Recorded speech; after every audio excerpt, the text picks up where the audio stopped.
thank David for that. That is the fastest intro I've ever seen.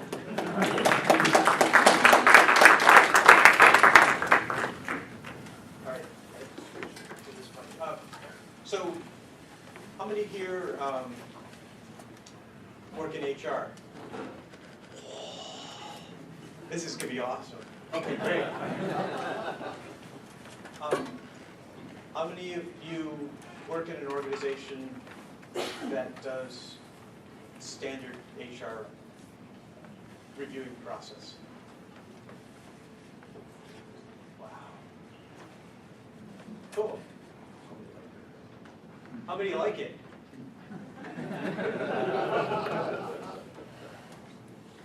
That answers that. Good, then we're going to have a good talk. Okay, so welcome. Let's see. Well, let's paraphrase. I just changed your slide. We're actually not going to use these. Wait. There you go. So I'd like to introduce our panel tonight. So we're going to talk about what's wrong with our standard way of doing HR, how we do performance reviews, particularly in the case of our agile environment that most of us are working in, and I think everyone will agree that working in an agile environment and also has an organization that does standard performance reviews, you always see that there's quite a bit of collisions and maybe things aren't working quite right.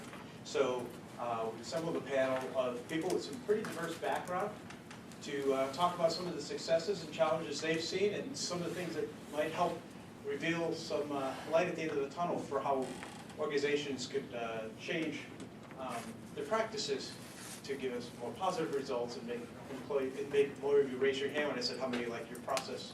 Maybe more people will raise their hands afterwards. So let's see, I'm going to go just down in the beginning. So I'd like to introduce Beth Abarca. Looks like come up and join the panel. So you get to choose, but you can't touch that one. Okay. Okay, no, you can sit there if you want. You're going to need this, and I'm going to need this. So Beth is currently the HR director for Independent Living and Independent Home Care, and co-founder of Abarca and Collins Communications LLC. I will let you fill in those gaps. Like, Is it my 10 minutes now? knock yourself out. Okay, Yes, please.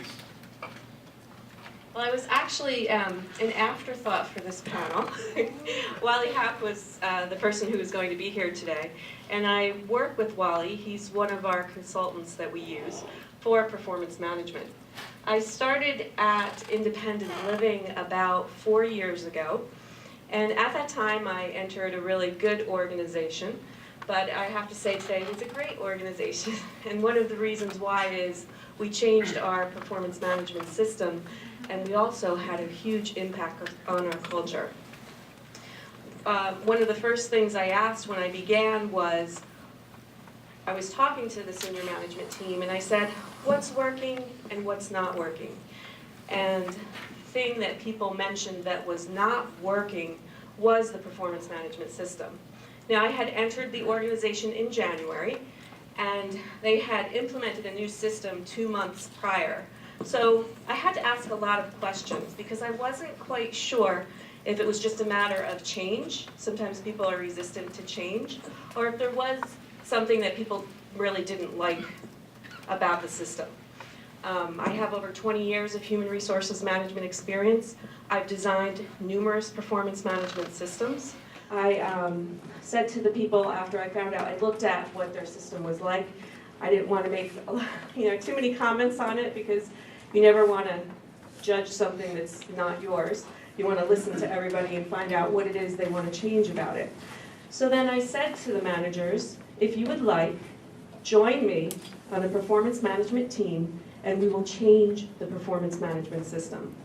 And I had the people who were the most vocal, the ones who really could not stand the current system, join the team.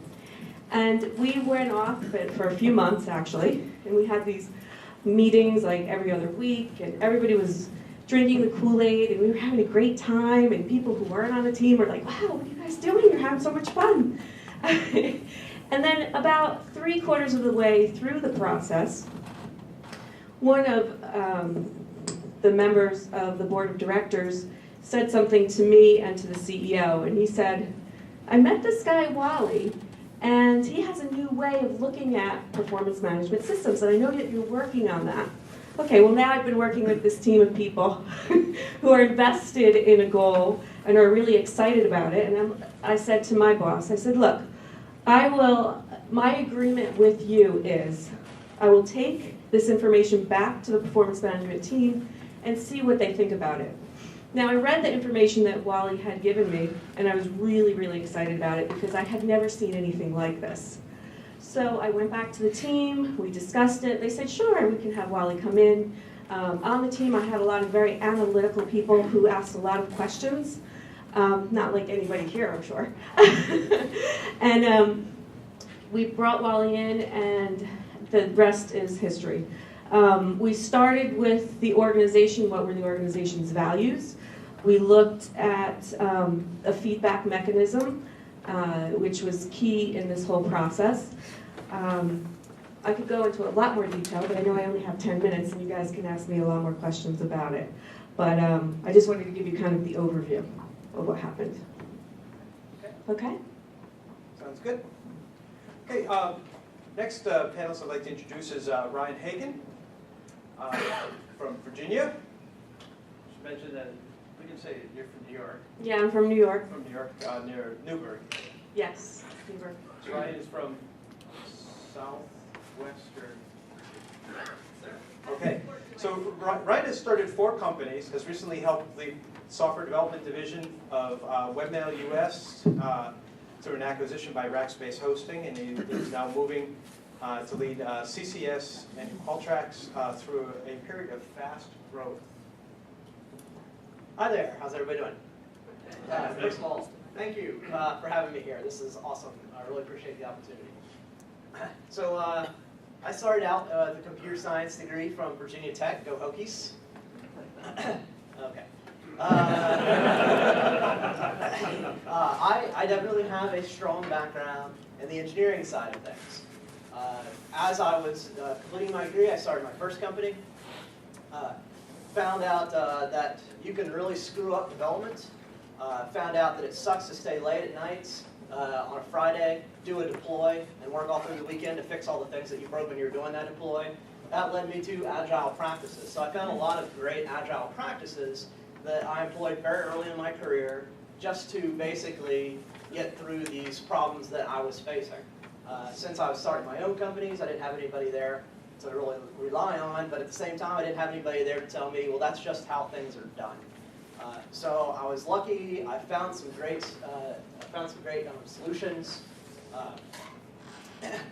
Agile really helped lead these companies through some of the problems that we were having from the software development side. However, after we got all these practices and these processes in place, I was still struggling. And what I basically realized was that we didn't have any leadership. I was just a computer scientist trying to lead a whole bunch of other computer scientists through great processes and practices. And I didn't really do a very good job of that. So I went back to Alta Vista and started doing Alta Vistian. I'm glad Google won that. So went back to Google and started Googling. And what I found was a lot of these management practices, the same way I found these agile practices. And what I realized was there was just a whole lot in common. What I also realized was that the common sense management advice that I was getting was actually pretty bad. So the common sense management didn't work. I went out and I started researching. And then as I was researching through all this, I found a company that Webmail US that was getting acquired by Rackspace. And they introduced a whole lot of these great practices. And then as they were going through that process, I got to come in and help lead them through that acquisition. And right after we finished the acquisition, Rackspace went public. And so we got to try out a whole lot of these. And if you ever want to be in an environment where you get to test out things in short iterations very quickly over and over and over again, be part of a company that's going public. because the growth rate was astonishing, and we got to try and see what worked and what didn't work, and adjust through basically a process of retrospectives a lot of our management practices. So a lot of what I found was developed through that whole process. And Rackspace is a wonderful company. I was glad to be a part of that, but I get bored easily. Rackspace is doing things pretty well, and so I'm kind of moving more into a consultant area where I get to work with a lot of other companies that haven't discovered these yet.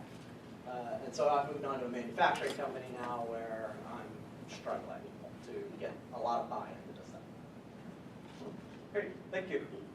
Okay, and lastly, I'd like to introduce Alex Brown. He's the Chief Operating Officer of Scrum Incorporated, which is, I'm sure a lot of you are probably very familiar with being local and being that we're an Agile organization. So, all the way from Cambridge, only about a couple miles that way. So actually, given that we have a pretty diverse group here today, how many people are familiar with Scrum as an orientation?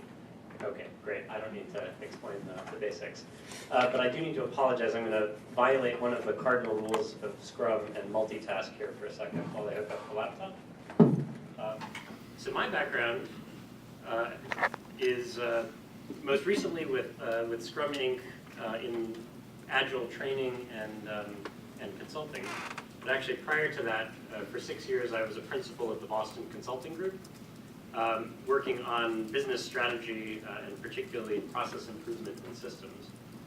And in both cases, both helping companies to become more agile and implement Scrum, and in trying to improve business and process efficiency. It's amazing how many times the best of intentions ran afoul against bad incentives or misaligned incentives that had unintended consequences. And so particularly to discover the world of Scrum several years ago, it's actually a tremendously simple and yet powerful way to organize a team towards a common purpose and to get more efficient as time goes on. But inherently, it's in conflict with traditional management management structures. And actually, one of the things that makes Scrum Inc. A very interesting company is we actually use Scrum as the organizational framework for the company. We run the entire company that way. And so it makes us a bit of a living laboratory of Scrum practice. And one of the ones we've been experimenting with for a couple of years now is incentive structure and professional development. And how would you do that in a purely agile context? So I'm more than happy to answer questions about that this afternoon. I wouldn't say we have cracked that nut entirely, but I think the early results are actually quite encouraging and show that there is a way to violate, I think, what are a lot of commonly held assumptions about how compensation and professional development needs to happen, and fundamentally rethink how we develop our staff and how we motivate them. Because at the end of the day, this is all about motivation, and how do you get a team of diverse people with diverse talents focused on the same end and working efficiently together. And with that, and I talked to the other panelists, and they were gracious enough to support this idea. I wanted to share a quick video on the basics of motivation that actually comes from Daniel Pink. Does anyone know Daniel Pink, author of Drive? So he's the voice in the background in this video, talking about how human motivation is actually quite different than what has been commonly held as organizational management. Seems like a good foundational discussion for the conversation that we're about to have.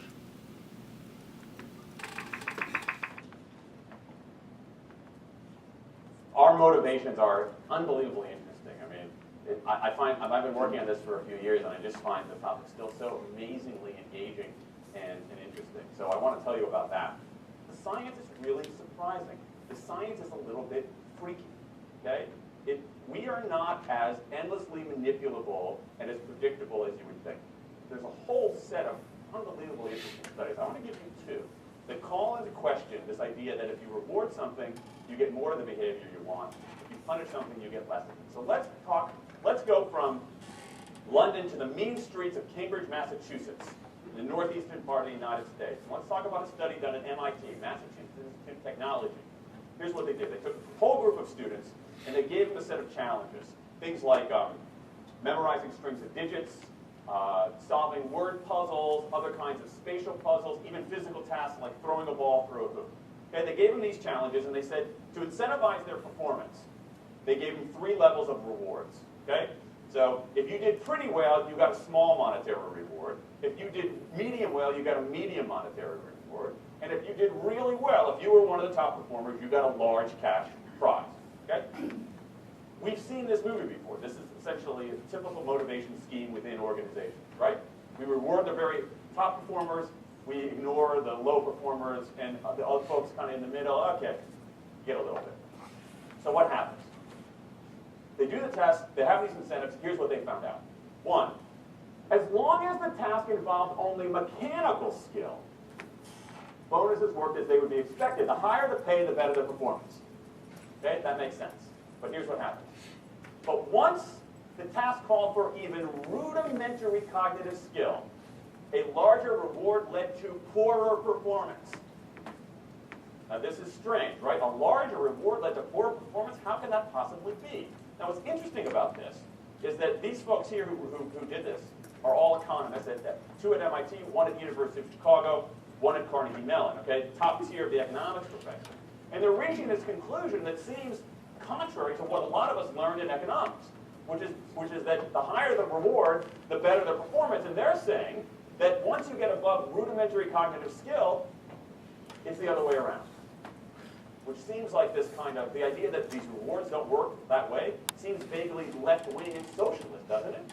It's kind of this kind of weird socialist conspiracy. For those of you who have those conspiracy theories, I want to point out the notoriously left-wing socialist group that financed the research, the Federal Reserve Bank. So this is the mainstream of the mainstream coming to a conclusion that's quite surprising. It seems to defy the laws of behavioral physics. So this is strange. It's strange funding. So what do? They say, this is freaky. Let's go test it somewhere else. Maybe that $50 or $60 prize isn't sufficiently motivating for an MIT student, right? So let's go to a place where $50 is actually more significant relatively, right? So they'll take the experiment. We're going to go to Madurai, India, rural India, where $50, $60, whatever the number was, is actually a significant sum of money. So they replicated the experiment in India roughly as follows. Small rewards, the equivalent of 2 weeks' salary. Small performance, low performance, 2 weeks' salary, medium performance, about a month's salary, high performance, about 2 months' salary.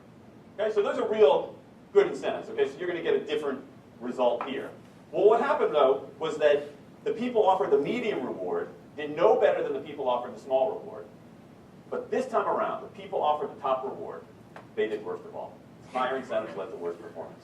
What's interesting about this is that it actually isn't all that anomalous. This has been replicated over and over and over again by psychologists, by some extent by sociologists, and by economists, over and over and over again.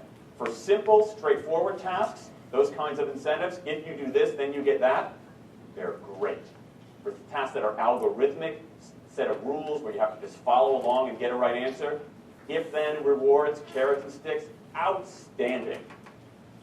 But when the task gets more complicated, when it requires some conceptual, creative thinking, those kinds of motivators demonstrably don't work.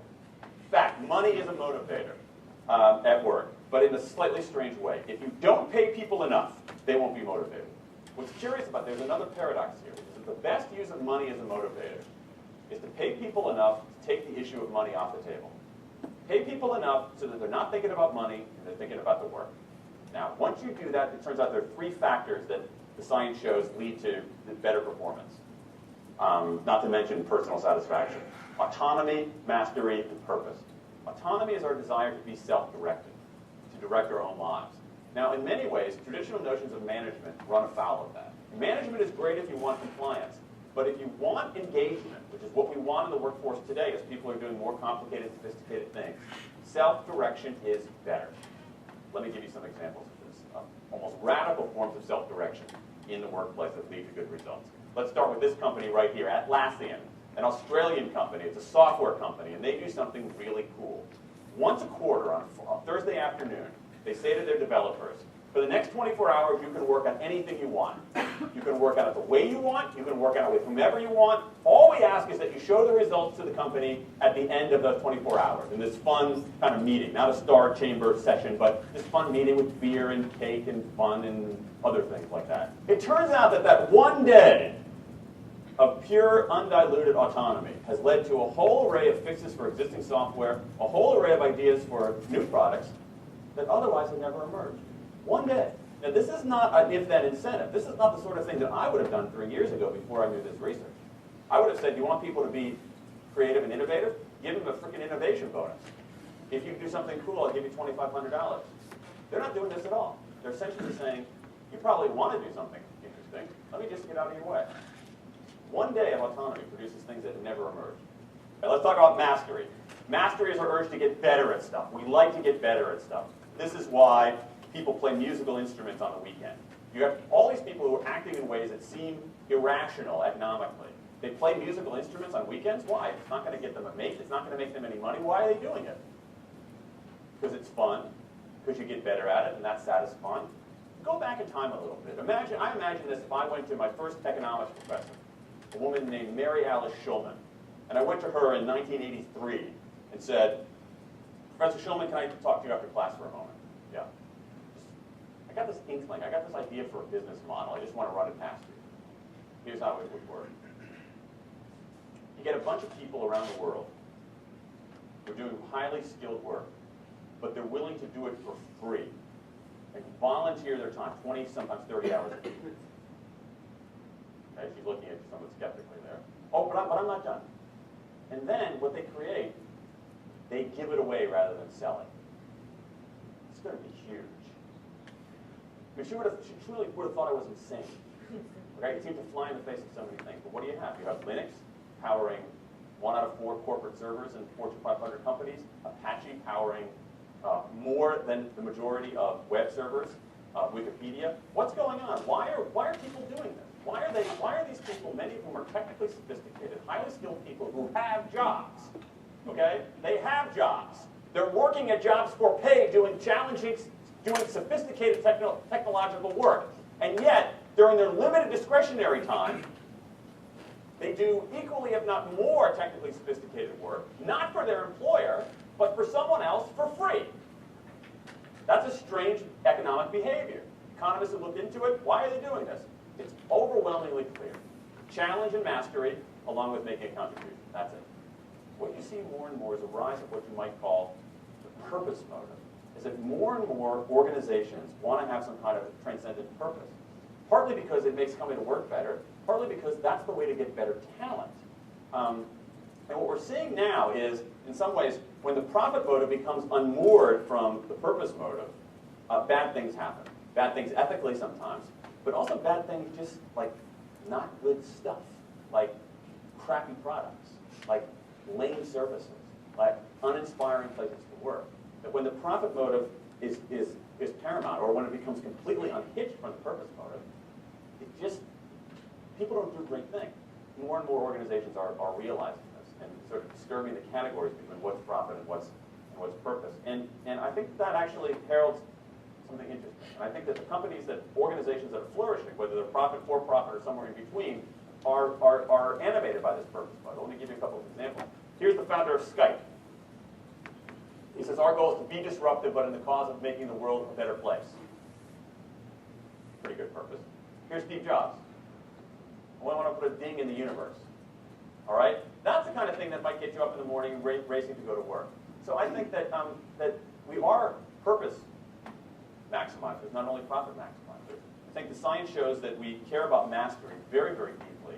And the science shows that we want to be self-directed. And I think that the big takeaway here is that if we start treating people like people and not assuming that they're simply horses, slower, smaller, better smelling horses, if we get past this kind of ideology of carrots and sticks and look at the science, I think we can actually build organizations and work lives that make us better off. But I also think they have the promise to make our world just a little bit better.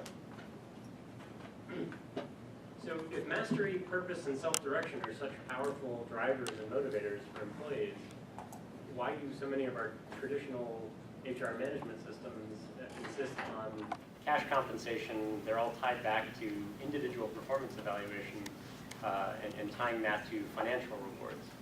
How can we make our HR organizations actually support what is, particularly in innovation-based industries, typically an innate desire to create something and to create something well.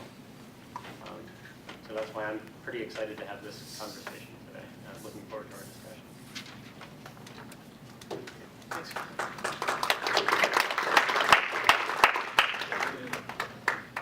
I'm going to start with a question that we traded in an email. We take for granted that in a corporate environment, professional development and compensation adjustment must be part of the same process. Yet this generally limits the candor in which we discuss our development needs and often leads to incentives that drive unintended outcomes. How did development and compensation need to be hardwired? Do they need to be hardwired together?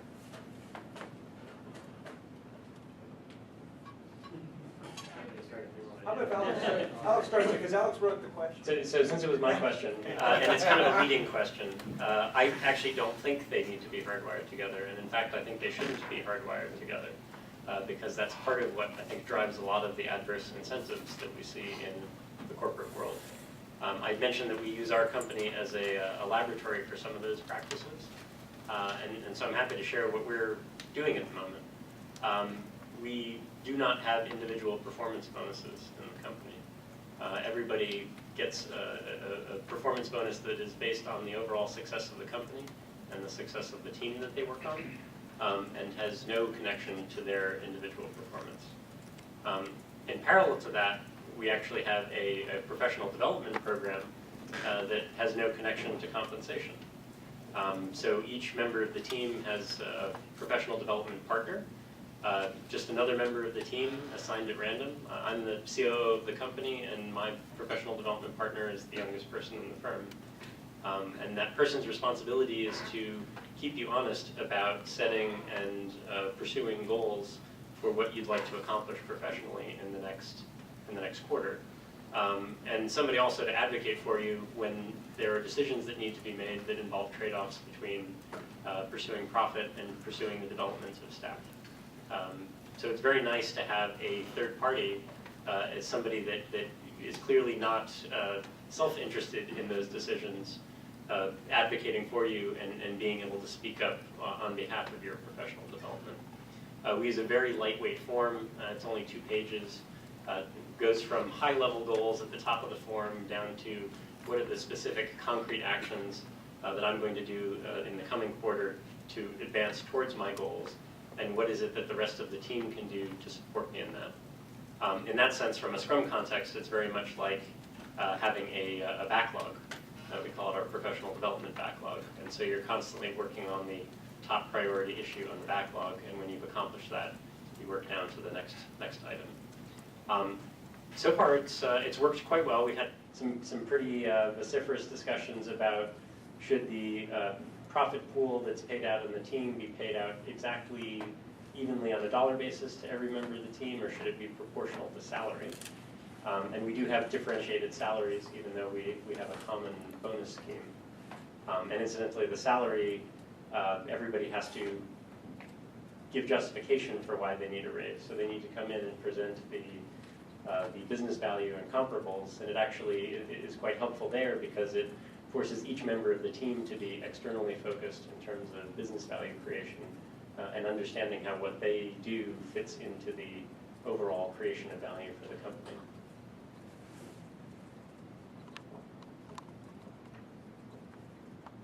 So I can tell an interesting story about what happens when you do tie the two together.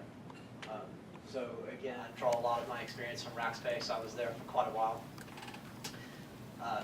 Rackspace tied the two together, and I had a great performer. He's actually very close to an outstanding performer, and outstanding is somebody who's basically perfect at everything they do. I got to go to him once when we had record profit margins. We were giving out big bonuses, and of course at the time the bonuses were all tied to the performance reviews. And I got to go to him, and I got to hand him nearly a $10,000 check and say, congratulations, you got a 95% bonus. And he looked at me, he looked at the check, and he said, well, what about the other 5%? I was like, you got $10,000 in your hand, bonus. But he was just fixated on that 5%. And his performance actually went down from that point. I lost him as an outstanding performer. He was so close to the edge of outstanding, and he dropped fast. Luckily, I can't take credit for it, but Rackspace switched from a pay-for-performance to a profit-sharing model.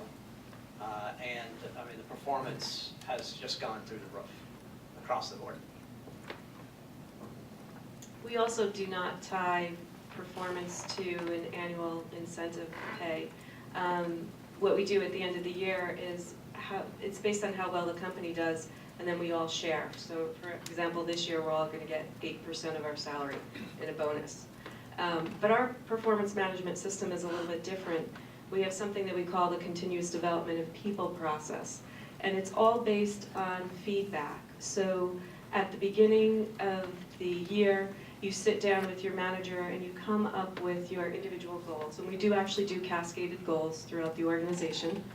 And then you sit with your manager twice a year and you talk about two different things. The first thing you talk about are a systems model, a values and systems model. And there's two sets of paper that you use to facilitate this conversation. At the end of the conversation, we shred those pieces of paper, and the only thing that we save have to do with the goals of the organization. So, for example, the first questionnaire you fill out on your boss, and your boss fills it out on you. And the very first question on there is, my boss trusts me. And then the question that your boss is rating on is, my employee trusts me. And if we hate to say rate, but we shred this at the end. And you see where you are on a 5-point scale. So say one person says it's a 5, the other person says it's a 3, then you support this with examples as to why you feel this way. What does this do? It just helps you understand each other better. And you come closer to understanding how can we improve this relationship. The other piece of it is the values and systems model, and there are questions on there that have to do with whether or not you have the skills, the experience, the maybe it's a particular degree to actually do your job. So there are questions around that. And again, these are just to help understand each other better. I worked in an organization before this one. It was in the banking industry, and I remember when one of the first conversations I had there was one of the managers was upset because we're dealing with money. And she was upset because an employee who had been there for years kept making mistakes. And it was like, why all of a sudden she's making all of these mistakes? And we can't have that. We just absolutely can't have that. We have to, maybe we have to fire her. I don't know. She was so frustrated. And I remember asking, well, what's the process? Like what? And she was like, oh, her figure is always wrong. Well, where does she get that number? Where does that number come from? And as we looked at the process, we found out that she was getting information that was incorrect half the time. And Do you think we need batteries? so, again, one could look at this particular situation and say, that employee just doesn't know what she's doing. It's inaccurate, she's not providing correct data. Or you could look at the process and see what else is going wrong. So, just a couple things.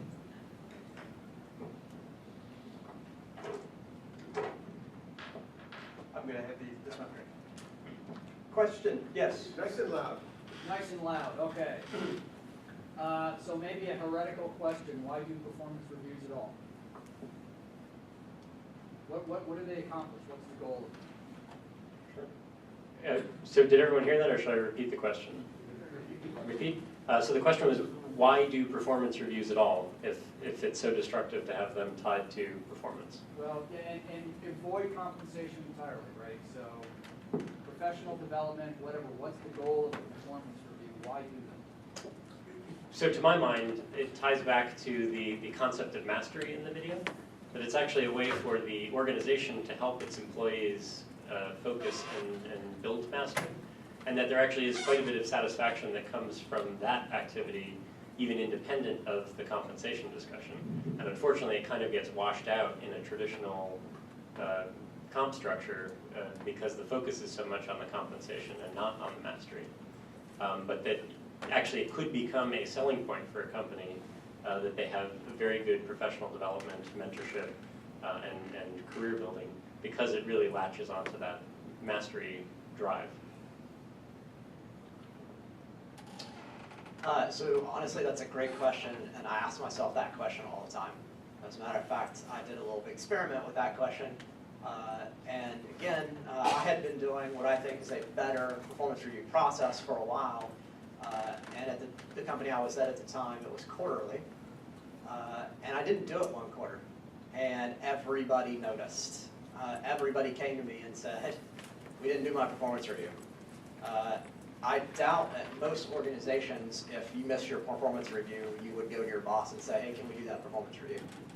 It doesn't happen very often. But what I like to tell my direct reports is the reason that we do performance reviews is this is what the company, other than a paycheck, gives back to you for your work. I never set goals for an employee. I always ask them, what do you want to accomplish? And then I figure out as their manager how to make their goals that they have set align with the company's goals. That's my job. When you do that, when you're serious about it, and when the employee trusts that you mean what you say, performance reviews suddenly take on a whole new meaning.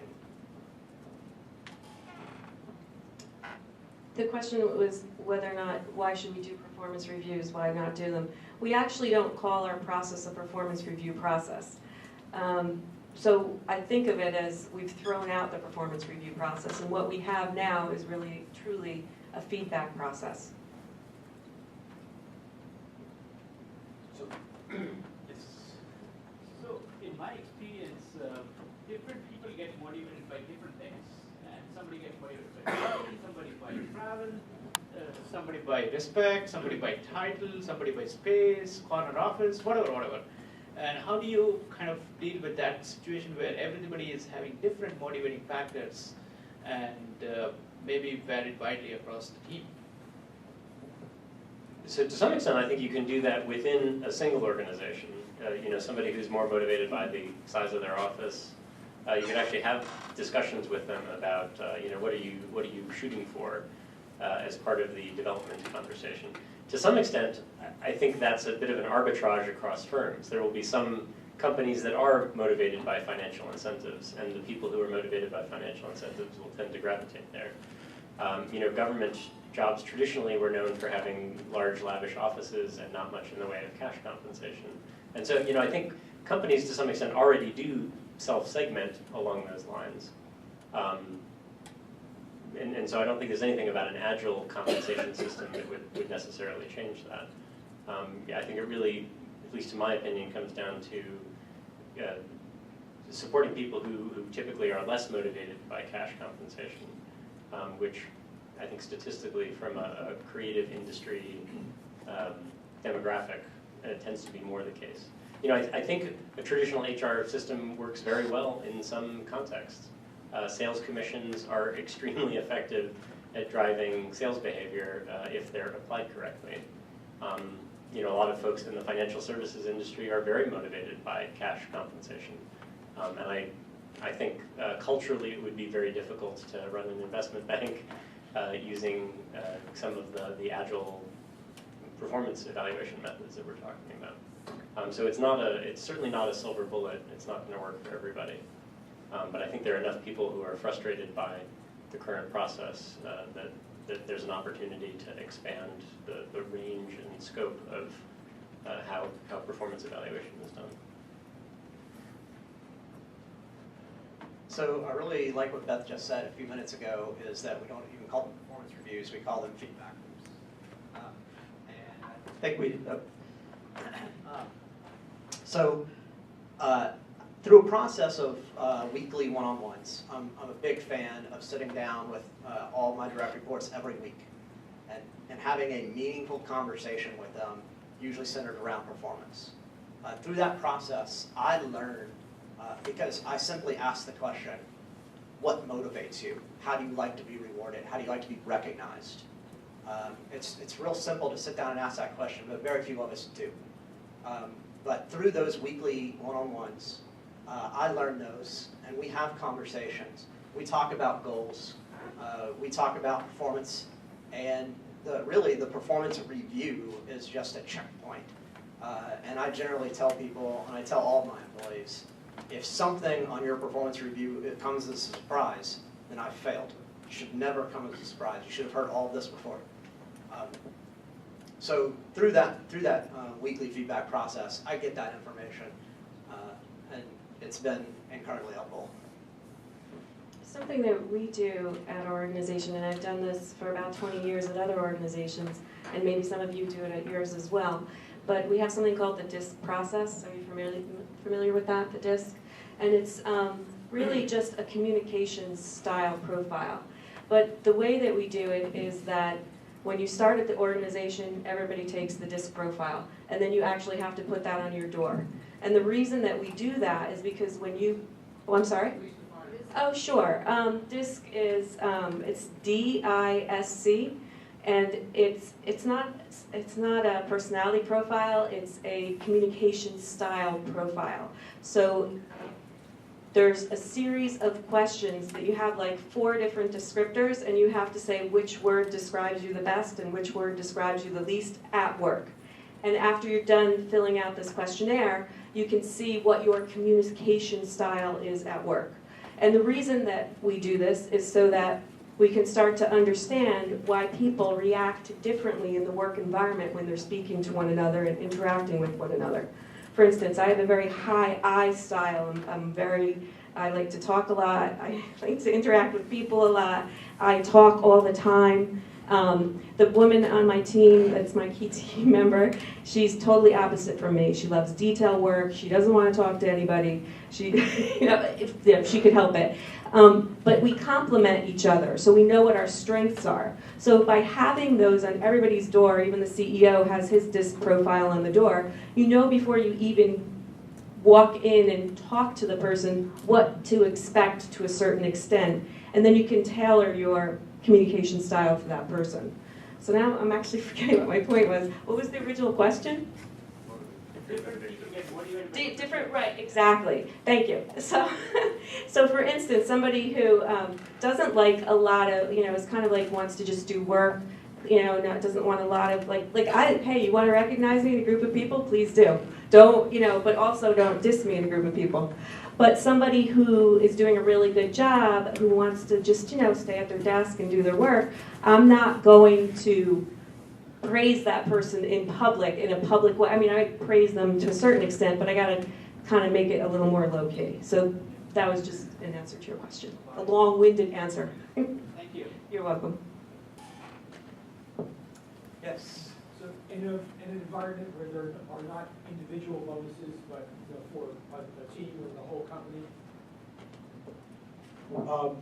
if a team or the whole company thinks that they're being dragged down by one individual who's not really pulling his weight, what mechanisms do you advise or use in your environments to allow the company or team to deal with somebody that is considered a drag?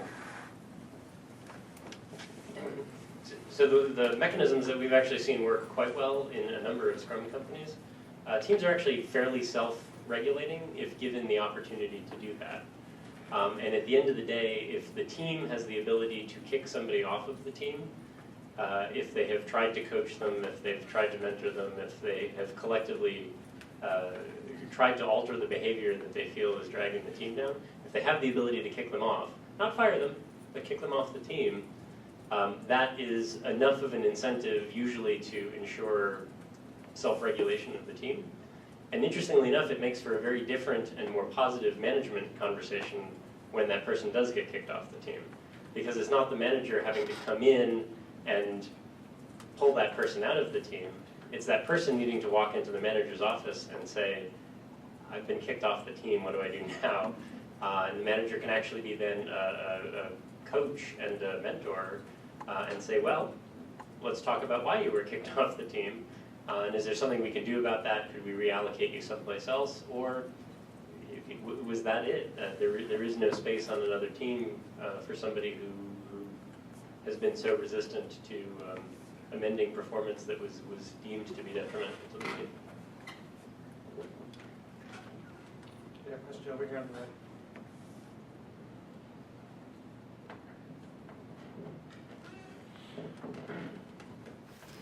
This might be a similar question to the one that David just said, but what I'll phrase it is that in an agile environment in particular, it's very much team-oriented, and it's a team that does well, or a team that does badly, or a team that pushes ahead or has discord.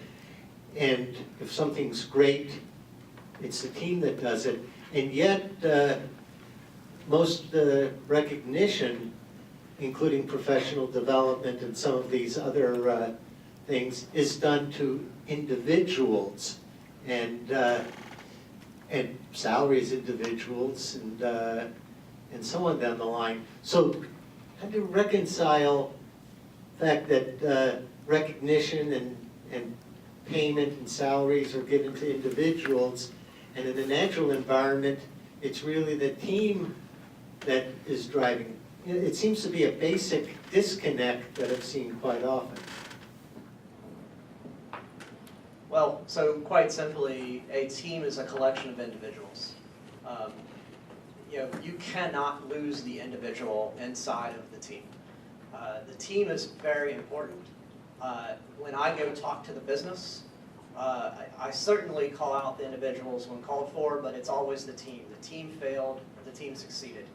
The individual rarely fails or succeeds, especially when I'm talking to the business. However, those performance reviews, those one-on-ones, that's the place where I get to go in and say, hey, the team failed, and one of the reasons the team failed is because you were late every day on this project, or the team decided that we're going to have our stand-up at 9 a.m. and you came in at 9:30 every day. And that's a chance for me to head off an individual's behavior. I can tell you that shotgun praise, in other words, going to a whole team and saying, team, great job, does not work to motivate people.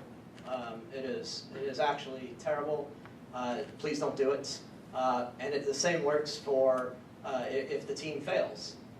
If a group fails and you say, group, you failed, I'm very disappointed, what happens is, even though the person might know exactly what the situation was, it is so easy for that person to justify, well, he's not talking to me. If he was talking to me, he'd have told me. Avoid shotgun feedback at all costs. It just won't work. If anything, it's usually a person you didn't intend to give that feedback to that deeply personalizes the negative feedback.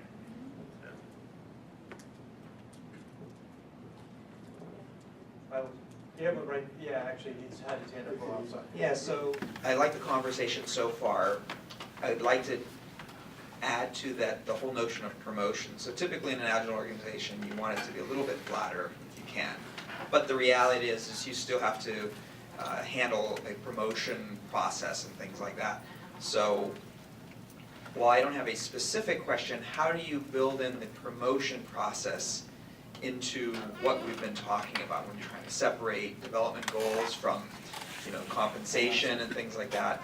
The reality is in most companies you have to deal with some level of promotion process. How do you do that, or what's your recommendations?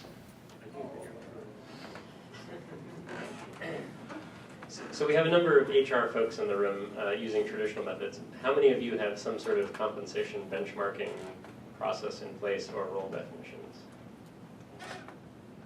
I would assume most of you. I mean, it's part of the current system, except it's usually a fairly closely held secret. It's not a very transparent process. And there is a lot of discretion given to the individual manager in terms of the timing of the promotion to the next level. but usually there are criteria associated with it. So to my mind, an agile version of that process is to make that transparent. So everybody knows what the criteria are for promotion to the next level. And as I mentioned in our system, somebody needs to come and advocate for themselves when it's time to get a salary adjustment. And the same holds for promotion. Obviously, we're a very small company, so it's easier to have those kind of one-on-one conversations. But as long as the criteria are known, they're visible, and it's actually incumbent on the individual employee to decide when they want to advocate for that conversation. You actually can put a lot of it in their hands, and it's actually quite an empowering experience to do that. There's a company called Valve Software actually in California that's sort of on the cutting edge of a lot of thinking along these lines. And they have no managers in the office. They have no org structure. Essentially the way they work is an individual employee comes up with an idea for a video game that they'd like to make, their video game company. And they need to convince enough of their colleagues that it's a cool idea to work on. They self-organize into what is essentially a scrum team. They call it a cabal. And then they run themselves. And then because they've produced an individual product and you can track the financial and commercial success of it, the compensation is meted out based on the success of that individual project that they worked on. And they use a similar process for internal promotion, sort of a cross between tenure at the company and keeping track of the numbers of successes and failures, and also the professional skill set that they've built along the lines of what the company has identified they need in terms of capability.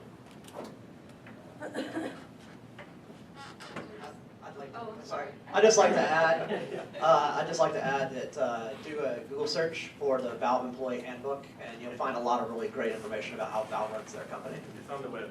That's actually really interesting. Valve, V-A-L-V-E.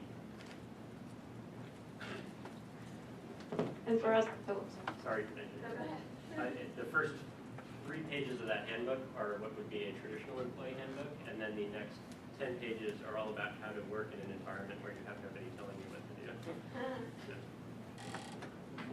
do.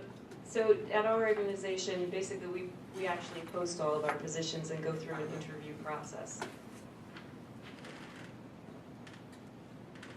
Those are as though they're external positions, and so even internal people sort of apply to them. The proof of the putting in terms of all the HR practices that you have would be turnover. So what has been the turnover in each of the individual organizations or teams? And if people have left, what have been the reasons why that has happened? Unfortunately, I don't know the statistics at Rackspace. I do know them at my current company. It's about 20%, which is extremely high. I just got there, so maybe I'll let you know in about a year.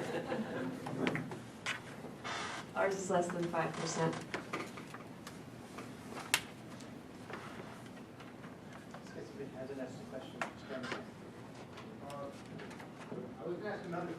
I was going to ask a different question, but I'm going to ask this question. What would you describe is the role of a manager now in this kind of organization? Your various organizations. So I've been calling myself a manager for a while now. I still don't really have a great idea what it is I do. Really, the best thing that I can say is a coach and a mentor. And I spend very, very little time telling people what to do, and I spend a whole lot of time helping them figure out how to do the best job they can. Well, how about hiring and figuring out direction where things are going? Besides, there's some things you've already talked about, which are the issues of promotion, of rewards, of discipline. I think you've said that there's teams are self-managing, but there are these other things that managers do. So that's really what I was getting at. Definitely, well, for hiring specifically, our teams are still in charge of hiring. Recruiting, slightly different topic. I do spend a lot of time recruiting. But for direction and stuff like that, I wish I were where Valve was. I'm not there yet. We still leave that to kind of a senior leadership team, which is very much a traditional management role. So my job as the manager of the frontline employees is to help translate that vision, or purpose, if you will, to the rest of the organization in a way that makes them understand how the work that they do every day contributes to that vision. So that's definitely a big part of what I do every day. I would have to agree. It's when Ryan was saying coaching and mentoring, definitely coaching and mentoring. The recruiting process is a team effort between HR and the program managers as well, and team members. And by having people who have the ability to really take charge of what they're working on, it leaves more time for the traditional manager to work on more of the visioning process. But then that's really kind of cool too, because people are coming up with ideas, and now that you've taken out that fear of the traditional performance management system where you have the performance review and people are afraid to do something because how will this affect my compensation and how I'm being evaluated. Now people are free to come up with more ideas, make those suggestions to management, and management can also, can incorporate those ideas into the vision for that particular group.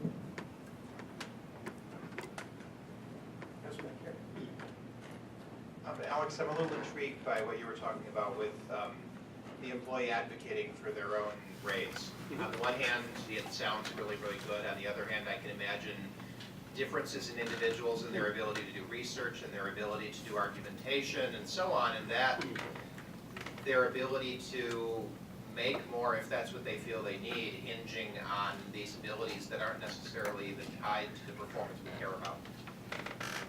Right, so I think a key ingredient there that you've touched on is you need to provide them with a framework for having that conversation. So it's a little less go out and do research and come back and present me with a compelling argument. And it's a little bit more, here's how we think about the skill sets in this organization. And here is how what we're doing on the various teams translates into dollars for the company. Our entire financials are visible to every member of the team. And so they have the transparency to see how individual business lines or individual products are doing. And they can either advocate for their contribution to that or the skill set that they bring. We point them towards external salary benchmarking sites so that they get a sense of what the general market is. And we're fortunate enough to be able to pay at the very upper end of that scale. So, you could scale that. You could say, our corporate policy is to pay at the median for this salary, maybe a little more pushback on that, but at least it's transparent and everybody knows what they're working on. Actually, just one quick thought on the previous question, if that's still okay. I mean, to my mind, the term management is so loaded at this point and associated with top-down direction of what people are doing that we tend to prefer the term leadership to management. And to my mind, there are really three roles of leadership. It's setting the vision of the company and aligning everybody around it.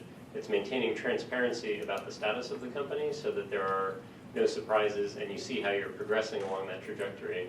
And it's, depending on how you want to call it, either accountability and discipline or motivation as the third. And I think all three of those are still vitally important of leadership in a Scrum and Agile environment. Interestingly enough, performance review is often used as a weapon for compliance, not necessarily for motivation, has very little to do with vision setting, and does nothing for transparency. If anything, it harms transparency because people are not willing to have candid, transparent conversations if it's tied to their comp package.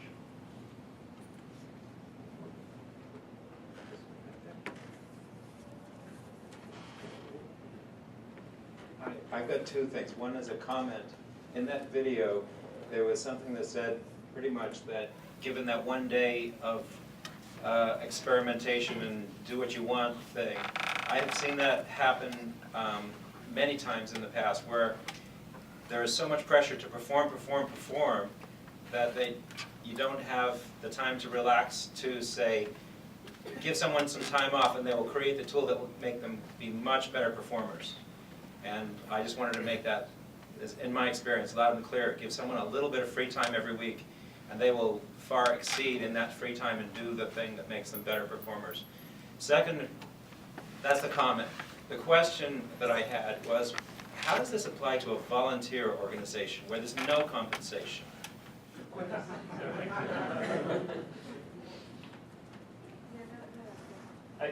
So in my spare time, I'm also the president of the local alumni club, which is a volunteer organization that, whether they know it or not, is now running Scrum. And in that case, the concept of purpose-driven motivation is even more important. And I think actually as a culture, we understand that more in a volunteer and nonprofit context than we do in the corporate context.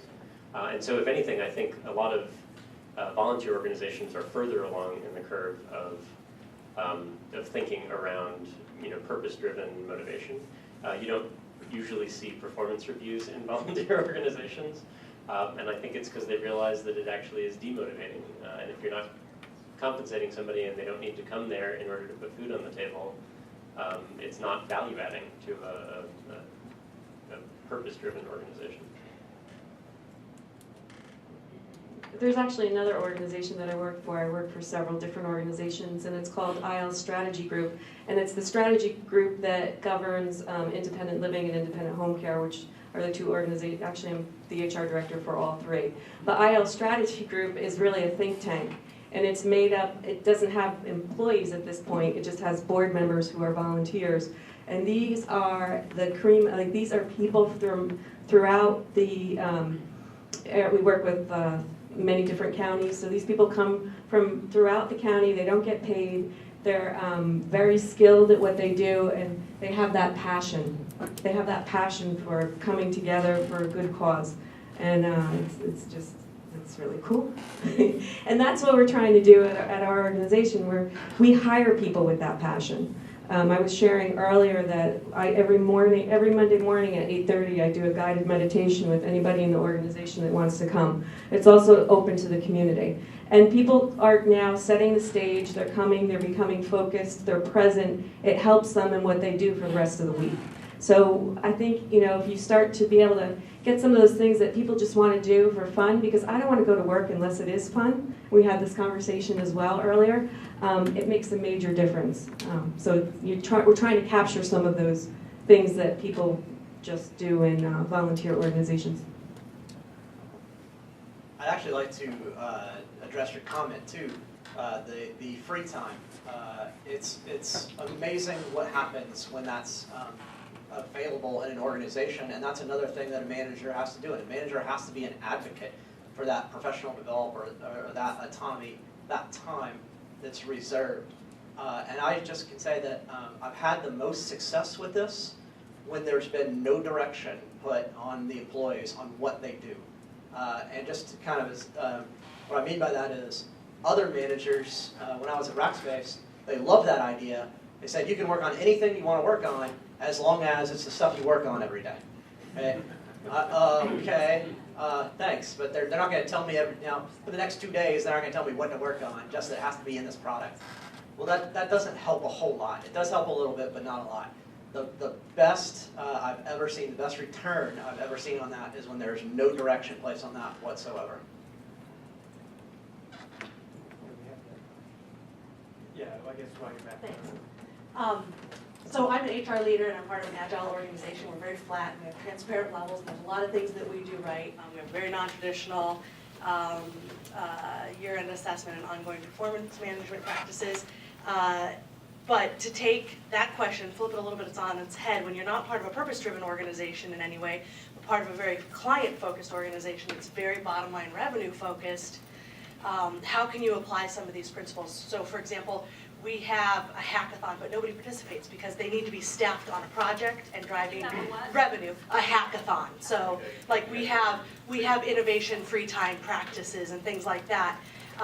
But we can't drive a lot of participation because there is sort of the opposite end of the spectrum with a compelling pull to be staffed and be servicing client needs and to be driving revenue. So have you guys experienced any sort of middle ground for any of that? Because I am an agile enthusiast, but I'm also a meritocratist. So I struggle myself as an HR leader to find an appropriate middle ground for some of those things. Is it a compelling pull to be staffed and chargeable, or is it a fairly Sometimes explicit incentive to be staffed and chargeable? both. So, I mean, I think it depends on the person. So I think some people are inherently drawn to be staff because they want to be working and there's value there. And it is bonus driven in a way, but it's not like, oh, I'm gonna make X% if I'm staffed at this capacity. It's more with the knowledge that the entire company does well when we are staffed at a good capacity on projects. Because to some extent, there are people in that organization for whom I'm sure their sense of purpose is driven by the client service aspect of the organization. Right. And there's nothing wrong with them wanting to be client staffed and engaging in an activity that they are really passionate about. The only danger is if there is an explicit incentive and they're actually afraid of not being fully staffed, that would directly compete with the hackathon that you're trying to. No, I don't think there's not a fear of taking away the hygiene of meeting your basic needs with your staff. I think it's more, that's just the front priority, right? Because when you're in a professional services organization, it's client focused, that will always be your first priority, but how do you still foster room for innovation and creativity and mastery of skills within that? Yeah, I mean, it's, because the client doesn't necessarily need that. Right, It's but not as directly knowledge applicable workers, to what we they're want doing that. now, but it's Right. part of how you build your capacity as an organization Right. going forward, if people get engaged in that. Right. To some extent, you can drag a horse to water, but you can't make them drink if that's not their interest. If you can reframe it in terms of this helps us with our client service in the future. I was a principal at the Boston Consulting Group for 6 years, and quite frankly, I found the practice area building activities, if anything, more interesting than the client service aspect of it, which is probably why I'm not there anymore. But it was viewed as being an integral part of how we kept the organization strong and at the forefront of the industry. And so people were as enthusiastic about the non-client facing work as the client-facing work, even recognizing that the clients pay the bills, and at the end of the day, that's what keeps the lights on. You want to comment on it? Here, I had to stand up for a while. 5 minutes. Brian. Yes. Okay. We have 5 minutes. Who's that? For Brian here, he's had his hand up for a while. I'm hearing a parallel. I mean, I've only read the Oppendick's first book, but they talk quite a bit about changing the culture in talking with vendors to a culture of trust rather than one of distrust, distrust is what most contracts are classically based on. It almost sounds as if this is a revolution in the culture of employer-employee relations to build a culture of trust as well. Can you comment on that? So I'm definitely the least able to comment on this, but I want to so badly. So I've been saying that for years. HR policies are built around the 5% of the employee base that are going to do something wrong. Actually, I'd say 5% is probably even a high number. I hate things like dress codes. There are some, of course, like sexual harassment policies that probably just have to be there. I'm okay with that. Things that keep you out of jail. Yeah, that's pretty good. But there are a lot of policies, PTO policies. Netflix is famous for abolishing PTO altogether. They don't even track it. And of course, whenever I present that to one of my customers or my clients, the first thing they say is, it'll be just an absenteeism nightmare. Right? Well, no, it actually will not. And there are plenty of people who are proving that. I think Best Buy is a good example, results-only work environment that has abolished their PTO policy. Yeah, I mean, it's over and over and over again. These policies are designed for a small minority, and they are designed from a stance of, I don't trust you to do the right thing.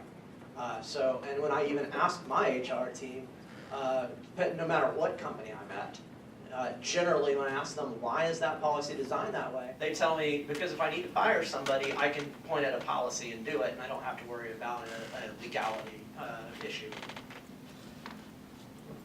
I don't even know where to start. I have so much to say with this, but okay, I have like 30 seconds. I guess just one thing that I'll share is we have something regarding values that has to do with white flag feedback. So it doesn't matter who you are in the organization, if you're doing if you've done something to someone or you said something and it may have offended that person, you can actually wave a white flag. If that's too corny, you know, at least you can just say, may I give you some feedback on the values. But the idea behind it is that, you know, instead of like somebody annoys you, you run over and you tell 5 other people, you know, oh my God, I can't believe that did that. You know, it gives you an opportunity to go back to me and say, hey, you know what, when you did that, that really, and you know, really, really upset me. The whole thing that Ryan was mentioning with the getting rid of the PTO and all that stuff, like just do it. Like go try it. Come on, why? Just try it and see what happens. Which is just a radical thought, but I have so many other radical thoughts that I'm keeping them in because I don't want to scare anybody. So I think that's all I'm going to say because I have 5 million other things to say. We have one question. So we are a big company, 30,000 people employees, 4.5 billion revenue, transforming from a non-agile traditional organization to trying to become an agile organization. So you can imagine the scale. Size is very, very big, right? Now, one of the things which I have a question is, while we are transforming, are there any characteristics in the organization which should tell us that are we ready to make such big steps? Because this is a huge, huge, huge change from what our culture is today, right? So this is very, very different. We want to go there. How do we know that there are some things or indications which tell us, yes, we are ready to go there? And is there anything like that, or any guidance on that would be very useful? Policies, agile mindset, culture, empowerment, stuff like that. So over the years, we found that the keys to a successful agile transformation, A, is it needs to be bottoms up. You need to actually have the working teams bought in and asking for it. If you try to impose it in the traditional top-down way, the organization will reject it, and you can't drive cultural change that way. The HR policies, I think, are the last things that you really need to worry about. The only exception being to be very conscious of any incentives that you may have in place currently that are contrary to the spirits of Agile. So, you know, individual bonuses that recognize heroics or solving emergencies are pretty incompatible with an Agile team structure because they actually lead to people creating emergencies so that they can solve them and be recognized. So it's more a matter of removing negative incentives than it is necessarily revamping the entire HR structure. At some point, usually in the life of an organizational transformation, you reach a critical mass where enough of the organization is bought in and operating on an Agile process standpoint that suddenly there's much less resistance to changing HR policies. People are actually kind of clamoring for it because it's the HR that's actually holding them back in terms of the teams getting faster and more efficient. And that's when you know that it's time to take on. When your Scrum Masters are coming to you and saying, you know, we would love to move faster, but this HR policy is slowing us down and we're not quite sure why it needs to be there. Just be amenable to those changes and organically the organization can be swapped down. We're sort of at a little past 9 o'clock, 8:45, and we really have to be out of here by 9. And I know there are lots more interest and more comments to be made. I suggest anybody who's interested join us. Hopefully the speakers can join us for over at Uno's. Show a band for that in a minute. But I want to thank. So we have maps back there, so you can join us. And I want to thank Tom and the rest of the panels. So thank you.